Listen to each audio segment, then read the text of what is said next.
Welcome. So today I wanted to explore some giant, massive trees. One in particular that is about 150 miles wide. Now, first of all, before we really begin, we need to agree on one common fact that's accepted even by science. What is the world's largest organism? And that would be the aspen tree, or some people call them quakies. But the aspen appears to be a bunch of single individual trees. You think you're looking at a forest of aspens, but what you don't realize at a first glance is that this is one organism. Everything is growing from one root system. And really you can tell in the fall when everything begins to turn different colors, and you'll see that organism will turn at the same time, and some of them are just miles and miles across, and they act in a unison. So what I have found in my little neck of the woods is that these mountains, to me, the idea of plate tectonics and the pushing of plates, well, that's what they say about the Rockies, that this plate pushed the Rockies up. But if that were the case, it would be like pushing a napkin from one direction. I mean, it would be uniform. It would be like waves in one direction. But that's not at all what we see here in the Rockies. I mean, it's very, very sporadic. And if there was pushing, well, then it came from all different directions. It certainly didn't come from one direction or two plates smashing against each other. So let's actually start out with this range right here. Now this is in northern Utah. This is called the Uintas. And the Uintas, they say, is an anomaly because it runs east and west. So, if the plate theory was correct, then this doesn't make sense. What was pushing on this mountain from both directions? But really, when we look at the pressure and the pattern that's been distributed, we don't see the pushing idea. The pushing theory doesn't make sense here because we have all kinds of ripples and so anyway, I'll jump right to it.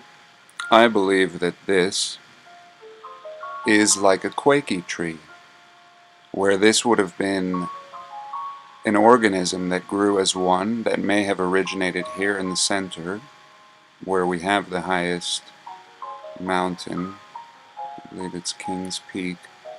But in any case, it grew outwards, and it spread out like fingers, just like quaky trees do. And they just continue and continue. And I mean, many things in the plant kingdom do this. Even if you plant backyard mint, it will spread and spread, as any of you who have ever planted mint have discovered. And that's how the quaky operates, and that's how I believe this ancient tree operated. Now, the whole idea that they tell us that, nothing grows above the tree line, and that's what we have here with these Uintas. Nothing grows above the tree line. Well, I think nothing grows above the tree line because this is essentially the core of the tree. This is the core, and of course, first it was a tree, then it was cut down, mined for its resources in an ancient time, where an enormous feat, of course. And then further, it was mined once it was petrified and hardened as rock. It's been further mined. And this is all quarry. All of this that we're seeing is quarry. This is And it really does, it really looks like it. I don't even think it's a far stretch of the imagination, but when we look carefully, all of this has been quarried, and all these lakes are the result of that. And yeah, this is just the core of the tree, but you can see where an excavator has sat here and burrowed out all around, and it just continues, burrowed out all this. And there was so much. I mean, you know, they had more than they needed, obviously, because we still see a lot. But maybe the resources on the top part of the core were better. And but yeah, this is, in my personal opinion, an ancient tree, and this is about 150 miles across, pretty much Park City here, which is by Salt Lake, all the way into Colorado. Now, just to give a little example, let's look at some other ones around here. Could it have some other massive tree friends? So let's jump over here to Colorado, deep in the Rockies, and again we see a similar pattern. If the plates were pushing from either the west or the east, again we would have that ripple effect, but not a round ripple like a straight kind of a wave effect. But that's not at all what we see here. This resembles growth. And again, in Colorado we have the young Quakies all over, pines of course too, but you know, regular aspen trees are all over the place. So this is like the mother of aspens. I mean, these were the ancient aspens. And you see they're all connected.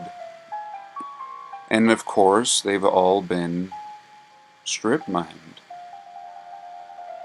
and quarried, and you can see the massive scale of quarrying.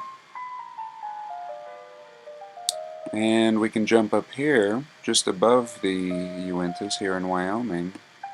We see another similar. This would have been one organism here.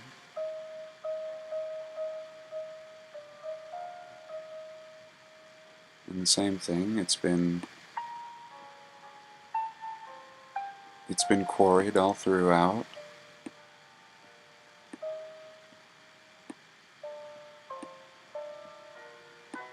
And of course, the core of the tree is going to be the hardest, and very little vegetation will grow on the core of the tree, as we would see. Well, it's counter to the high elevation theory, because you know there are trees that grow in the high elevation. They're sporadic, and they're kind of bonsai, but it's because the soil is so hard. There's really no soil. At least down below, rocks and vegetation break off, and it begins to make for better soil, and vegetation can grow. And we see this similar pattern. But again, if we really come up here, higher up, we get an idea again of the different organisms. You know, these were acting in unison. And of course they've all been cut down and strip mined, and from what we see, or what we've been told, it's easy why we would believe their story until we look carefully. And this doesn't seem to be the result of volcanic activity, nor of plates pushing in one direction. No, this seems as if there is a center point and everything is growing outwards.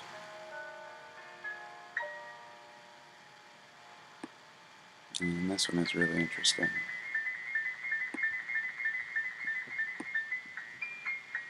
Again, an organism growing a root system, and always coring activity, of course.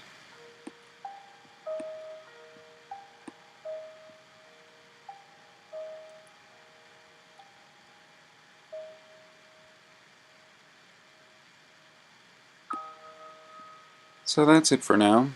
I just wanted to make a little quick share. Thanks so much for watching. Please like, subscribe, and comment. Have a blessed day.